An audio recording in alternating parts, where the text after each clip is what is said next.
Good morning everyone, কেমন আছো তোমরা সবাই? আশা করি তোমরা সবাই ভালো আছো, আমিও ভালো আছি। চলে এসেছি নতুন একটি ব্লগ নিয়ে। কালকে রাতে আমি তুলসী মালাটা নিয়ে নিয়েছিলাম, কারণ ওটা শোধন করে পড়তে হয় বলেছিল। তার জন্য আমি এই তুলসী মালাটা কালকে রাতেই নিয়ে নিয়েছিলাম, কিন্তু তোমাদের সাথে শেয়ার করতে পারিনি, কারণ তখন ইউভানকে আমরা ফোনটা দিয়ে ফোনের মধ্যে কার্টুন দিয়ে ওকে বসিয়ে রেখে গেছিলাম, কারণ ও তো না হলে জ্বালাবে খুব। আর আজকে দিনটা এখান থেকে শুরু করছি। আজকে সকালবেলা এখন উঠে গেছি, এখন আমি যাব বাজারে।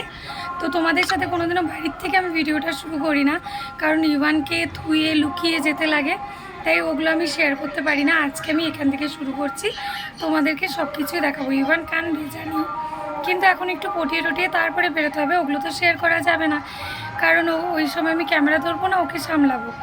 তাই তারপরে আমি কি করছি সেগুলো দেখাচ্ছি। বাই। জুতোটা পরে নিলাম, কি রোদ বাইরে। সানগ্লাসটাও নেই এখানে, জানো, সানগ্লাসটাও আছে বাড়িতে, খুব প্রবলেম। বাবা কি রোদ।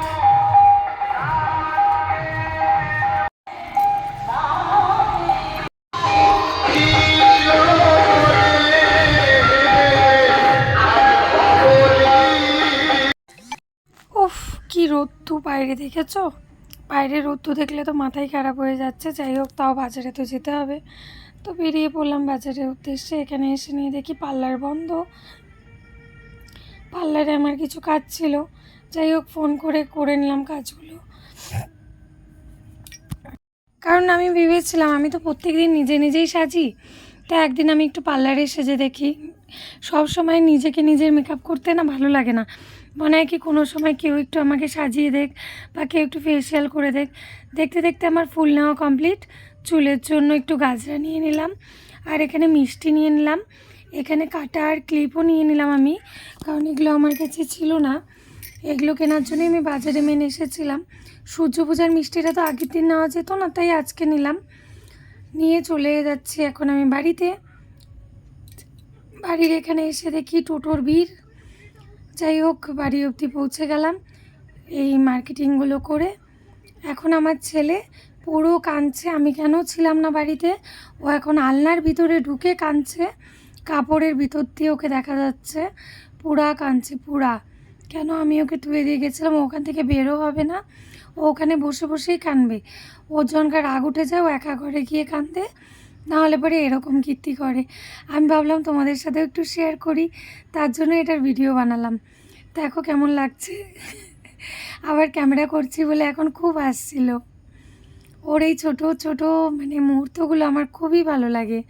আমার কি, সব মাদেরই ভালো লাগে, তাই না?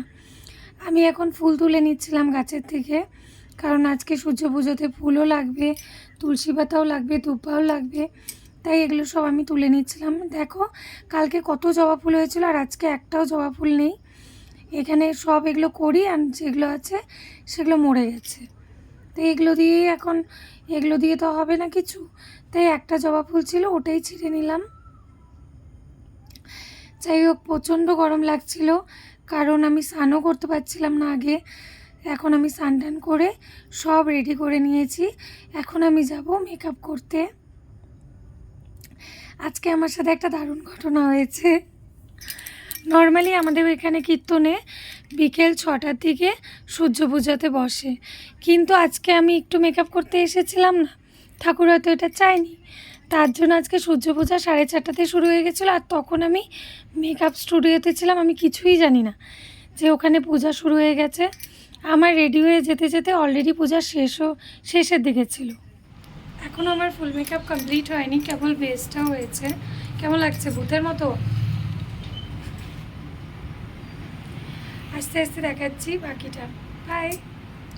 দেখো পূজা শেষের দিকে।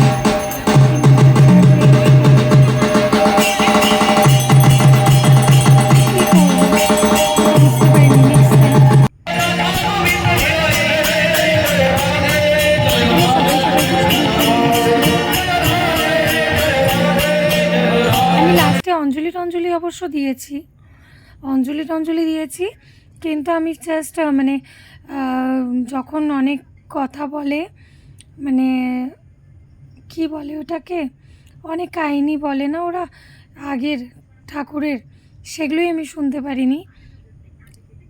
যুগলবন্দি না কী কী বলে, সেগুলোই শুধু শুনতে পারিনি। বাদ বাকি অঞ্জলি দেওয়া, পূজা দেওয়া, নিবেদন করা, ওগুলো সব করেছি, মানে লাস্ট। বাট আমি একদম ওরকম লাস্টও ছিলাম না, ঠিকঠাক। বলতেও লজ্জা লাগছে যদিও। এখানে রাতের খাওয়া দাওয়ারের ব্যবস্থা চলছিল। বা